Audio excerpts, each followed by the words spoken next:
This is Writing Lessons, and I'm your host, Silas House. On each episode of Writing Lessons, we talk about a different topic of creative writing. On this episode, we're discussing short stories. Our guest today is Jayne Moore Waldrop, author of the 2021 collection of link stories called Drowned Town. She is also author of 2 children's picture books, with one more on the way. After many years of practicing law in Louisville, she moved to Lexington and committed herself to becoming a fiction writer instead of writing legal briefs. She's a graduate of UK for undergrad and law school and Murray State's MFA in fiction. Jayne is currently working on a new book of fiction. Jayne, thanks for joining us. It's my pleasure to be with you, Silas. I appreciate the opportunity to speak with you. What's the most foundational device of creating fiction for you? Would it be characterization or plot or something else?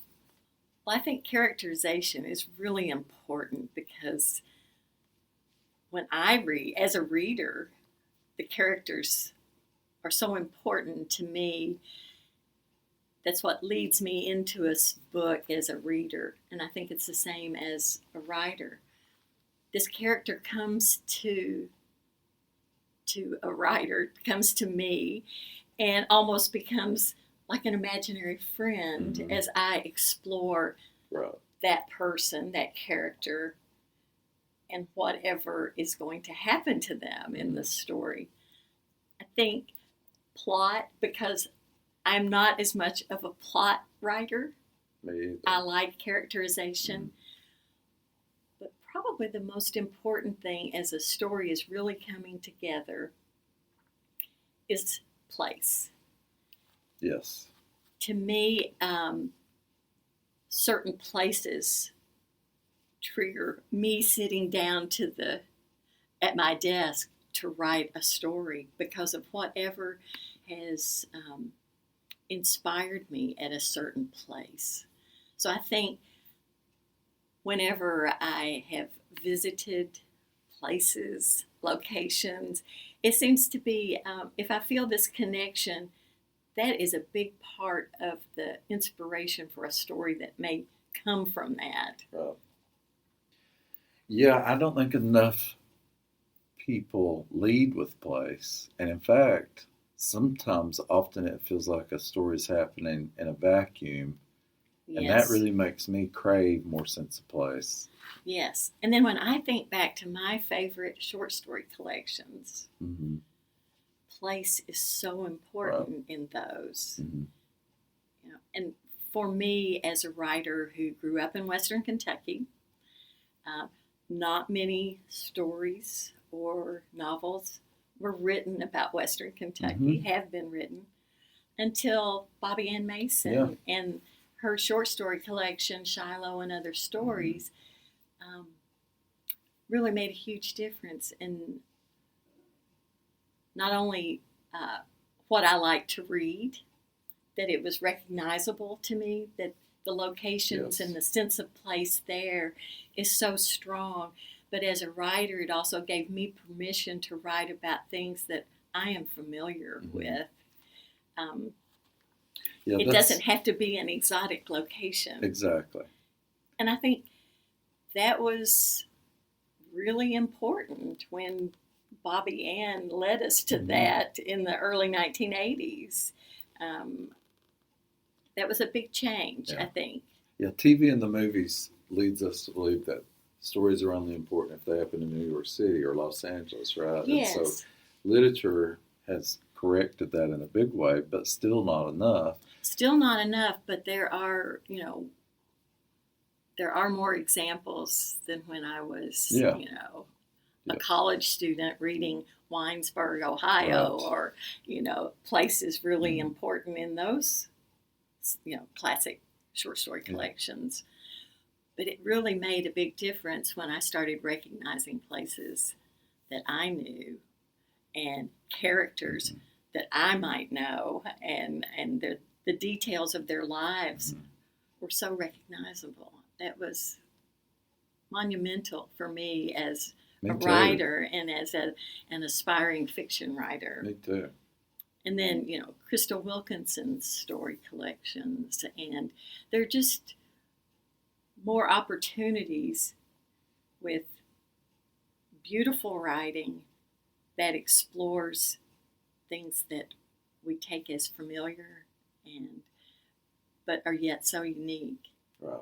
That I love the way they give that to us as writers. I have gotten ideas for fiction from news stories, from family Yes. stories, from eavesdropping on people at a restaurant. I mean, I never know where a story's going to come from. What are some ways that you find the seeds for stories? Again, I think certain locations seem to trigger inspiration. Conversations are important. I love to look at old photographs, particularly of places that either no longer exist or exist in such a different form. It's part of the research of looking at an area through its history. Yeah. You know, and one of the things I can say about Western Kentucky is that the landscape is very different than it once was because of lots of change with constructions of lakes and flooding of towns and taking of communities for national recreation areas or national parks. So those historical photographs, I think, are really important to help set a mood from which stories can come. Mm-hmm. For sure. Well, your sentences are so beautiful, but they never feel fussy to me. They never draw attention to themselves, you know? So is a sentence a real organic thing for you, or do you do a lot of pruning and polishing, or a combination of all that? Well, a combination, I think, for sure. Thank you for that. I appreciate you saying that because I think your writing is so beautiful. So when I write, I try to start early in the day. I like to write as fresh as possible without getting bogged down with reading other stuff, without hearing the news, email. I really like to write fiction from this place. There's a great fiction handbook called Writing from Where You Dream, I think. I don't know that one.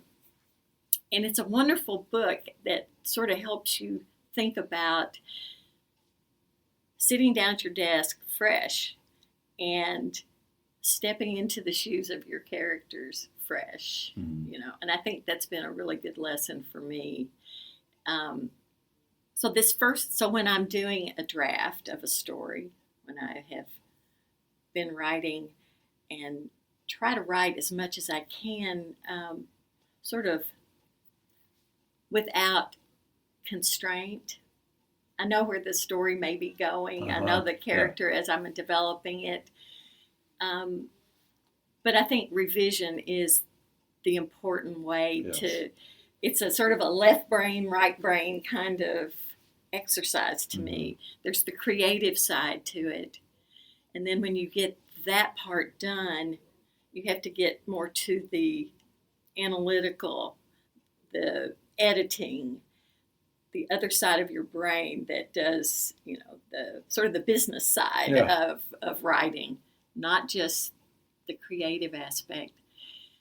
So that, you know, I think it takes both a melding of those two instincts, the creative instinct and then the more skilled editing instinct. I think both are necessary. You have written in just about every discipline: poetry, children's books, nonfiction, obviously fiction. So what's the hardest thing about fiction? To me, it's to make those characters real, you know, because the characters, especially in a short story where you don't have a lot of words, you can't go on and on. You need to make these people, these characters, feel real. And that a reader can identify that these characters could exist, do exist. So I think that's really important, and that's what takes so much time. You really need to know your characters and do exercises, writing exercises that explore what would this character do if this happened. Not so much about the plot, but just to know that person, to know their tendencies, to know their habits, so that I just think it makes for a better fleshed out character. Yeah. And the writer has to know more than ever shows up on the page, too. Yes. And there's some wonderful writing exercises that you can do like that to, what would be their favorite music, even though that song is never going to be mentioned in there, or could be. Yeah. But, or something, what did their childhood bedroom look like? And how does that impact someone as an adult? Just getting to know those characters. And I think that takes time. Yes. And it's not necessarily, doesn't look productive because your word count may not grow that day, but you're learning who these characters are. And I think that's an important part of writing. Yeah, that's a really important writing lesson, I think, is that sometimes writing doesn't look like writing.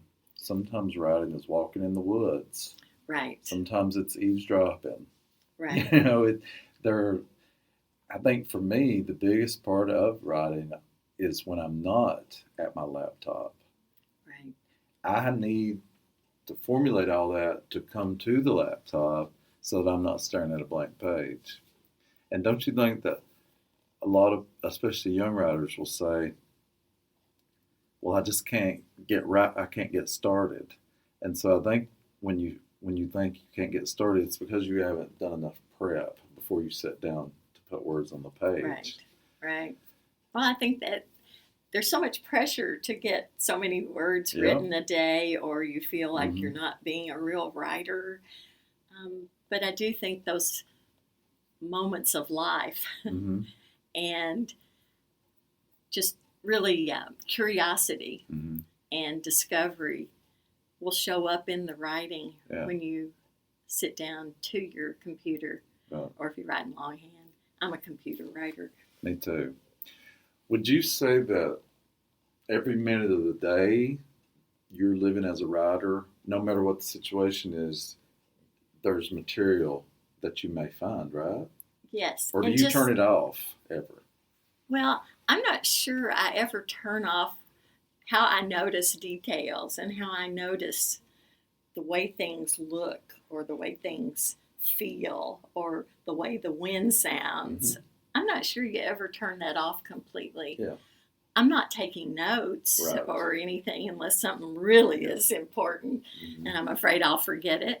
But I think noticing those details of the world is probably the first important job in becoming a writer. Absolutely.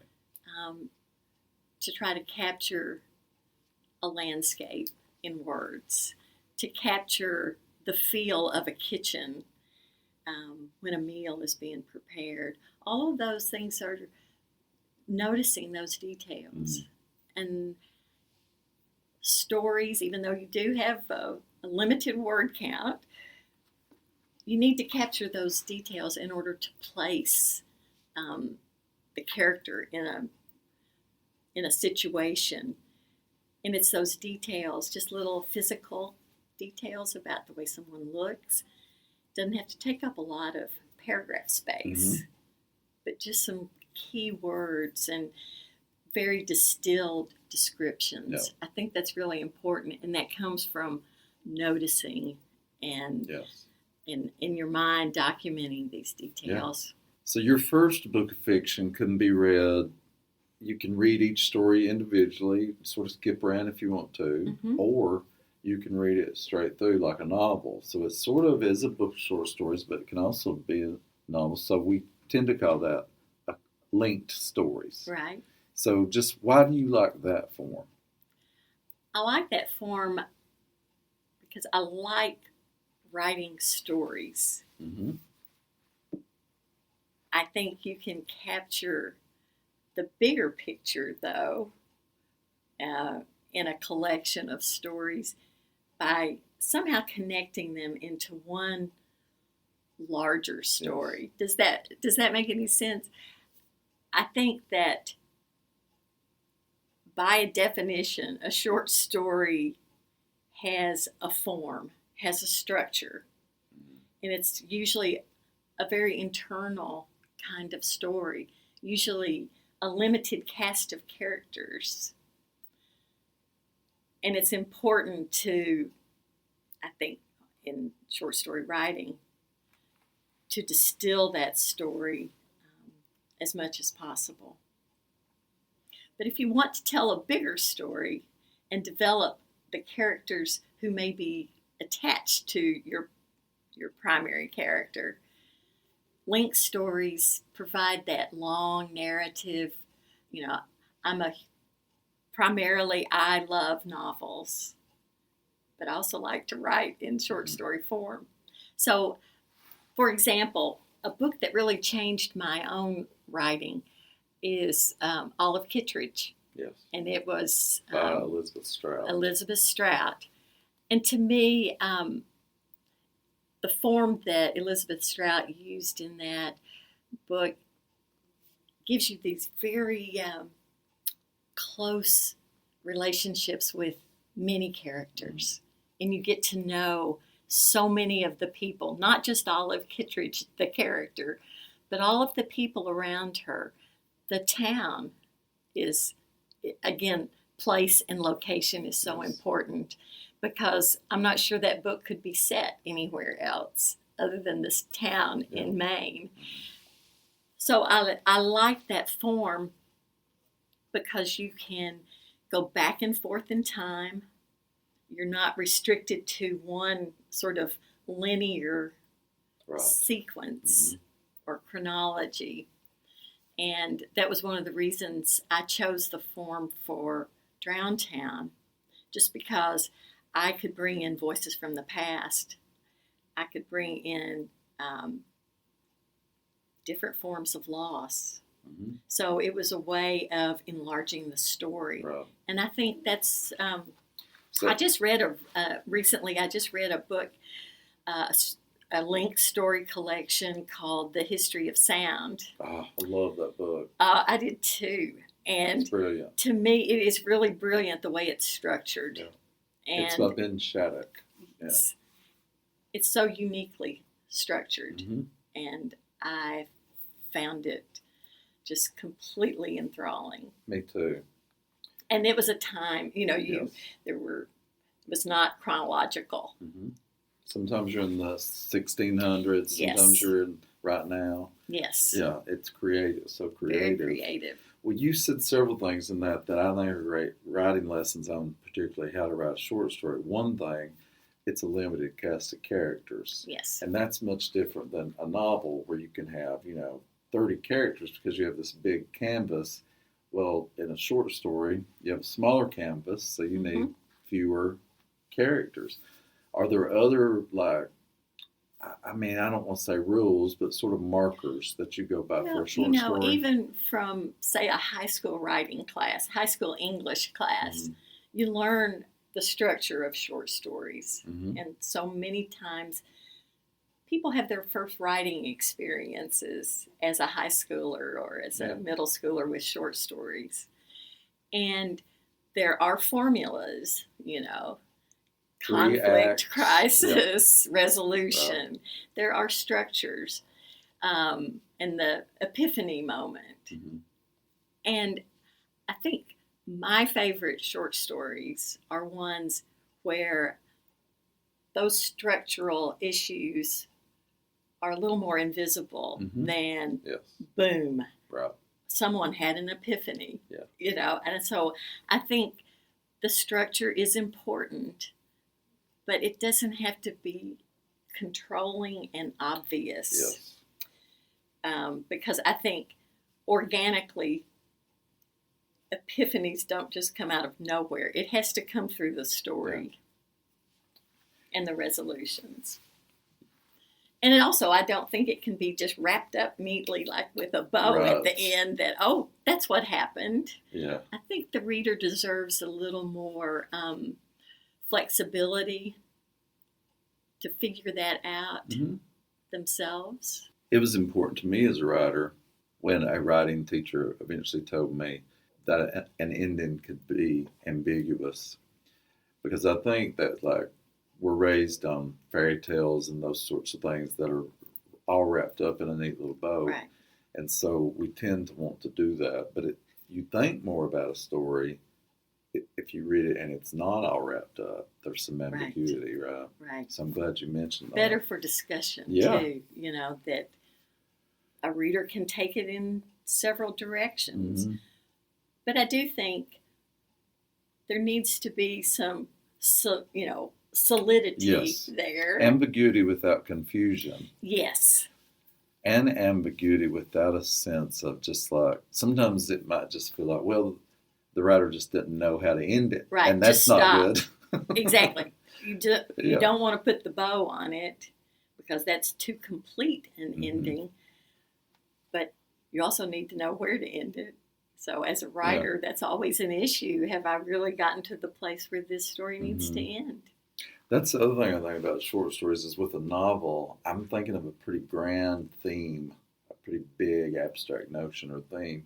And I think with short stories, I'm thinking smaller themes. Yes. Or more intimate themes or something like that. You know? And a lot of internal type themes and discovery. I think that's one of the beauties of short stories is that even though it is a short piece, you get to know a couple of characters really well. Yeah. Particularly, one character. You may know that character very well. And I think that I do love that intimacy of stories. Do you have any short fiction prompts you can briefly share with our listeners? One of the prompts that I have used in writing workshops before is to describe your growing up or childhood bedroom. Because, you may have shared it with siblings. You may have had your own room. You may have, I want you to describe the things that you chose to put on your wall. And even though it sounds like a nonfiction or memoir type piece, I think that you can get some ideas for your fiction writing too. Because you can describe this place in such detail because you are mining your own memories. Right.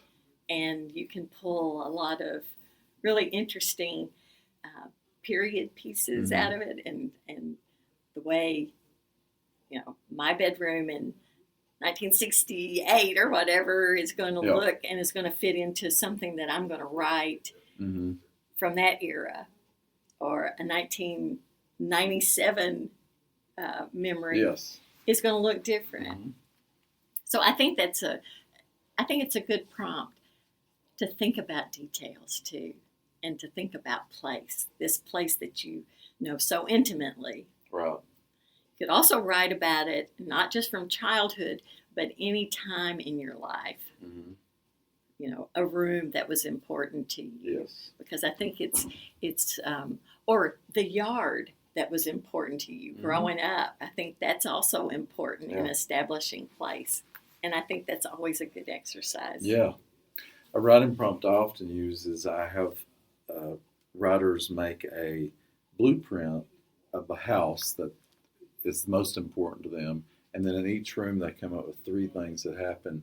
And then out of all that, they pick one and write a story about it. Oh, that's great. Yeah. Writing prompts and exercises, I think, are really beneficial, especially to beginning writers. Yes. And I encourage people to use them. Or any writer who's stuck. Yes. I use them. I've been writing 40 years, and I use them all the time.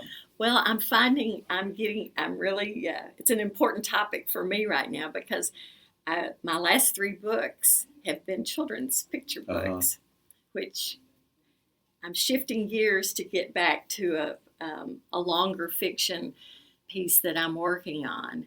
And I'm using prompts because writing for children is so different. You have so few words to work with on a picture book because the illustrations are so important. Yeah. So I'm sort of going back to the prompts and the exercises myself as I get back into a longer piece of adult fiction. So last question, Jayne. Mm-hmm. What's the best writing lesson you've ever learned? I think one of the best writing lessons or descriptions of writing that meant something to me is after you've written like a first draft and you're in the revision process, to go back and look for any sensual details that you can add in. And I'm talking about the senses of sight and smell and touch, music, hearing, all of those to really enrich the writing. And I think it takes going back through your draft many, many times to really add in those details, because those are the details that make any fiction feel real.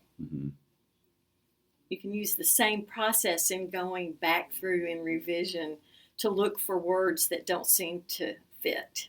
Right. Because it's that word that didn't fit that's going to pull you out of that dream of fiction, to me, as a reader. Yes. So you look to add in details that are going to make the characters and the place feel more genuine and fleshed out. And you also look for words that, don't fit the strumming along of the story and that wake the reader up from the dream of the story. Because that's, stories are imagination, and we've imagined them. But if you have things that are misplaced or out of whack, you're pulled out completely. I love the way you think of that as a dream that the reader is experiencing. Thank you for sharing that with us, and thank you for being with me today. My pleasure.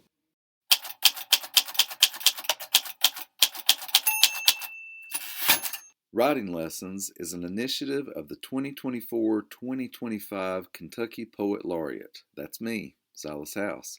I'm thankful for the support of the Kentucky Arts Council, the Carnegie Center for Literacy and Learning, the Office of Governor Andy Beshear, and Kentucky Humanities. This show is written, recorded, edited, and produced by me. I hope you will share the show with other writers, students, or anyone who is interested in the creative process. Please subscribe to our show, and if you like it, I hope you'll leave a review or a 5-star rating. That'll help us get the show to more listeners. Thanks so much for listening to Writing Lessons.